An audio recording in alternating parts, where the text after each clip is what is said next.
ગોધરામાં લાંચિયા નાયબ મામલતદારના ઘરે એસીબીનું search operation. Panchmahal જિલ્લાના ગોધરા શહેરમાં એન્ટી કરપ્શન બ્યુરોએ લાંચ કેસમાં મોટી કાર્યવાહી કરી છે. પ્રાંત કચેરીમાં ફરજ બજાવતા નાયબ મામલતદાર મોહમ્મદનીમ રાણાવડિયા અને પટાવાળા ગણપત પટેલને 1 લાખ રૂપિયાની લાંચ લેતા રંગે હાથે ઝડપી પાડવામાં આવ્યા છે. આ કેસમાં જમીનના વિવાદમાં વાંધા અરજી થતાં પ્રાંત કચેરી તરફથી અરજદારને નોટિસ આપવામાં આવી હતી. અરજદારે જવાબ રજૂ કર્યા બાદ આરોપી નાયબ મામલતદારે 2.5 લાખ રૂપિયાની માંગણી કરી હતી. લાંબી વાટાઘાટ બાદ 1 લાખ રૂપિયામાં સોદો નક્કી થયો હતો. અરજદારે લાંચ આપવાને બદલે એસીબીનો સંપર્ક કર્યો હતો. એસીબીએ છટકું ગોઠવ્યું અને બંને આરોપીઓને પકડી પાડ્યા હતા.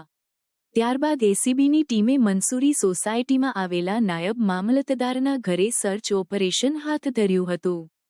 તપાસ દરમિયાન એસીબીએ 80,000 રૂપિયાની મિલકતની ઇન્વેન્ટરી તૈયાર કરી છે. દાહોદના પોલીસ ઇન્સ્પેક્ટર બંને આરોપીઓને કોર્ટમાં રજૂ કરશે. આ કેસમાં એસીબી દ્વારા વધુ તપાસ ચાલી રહી છે.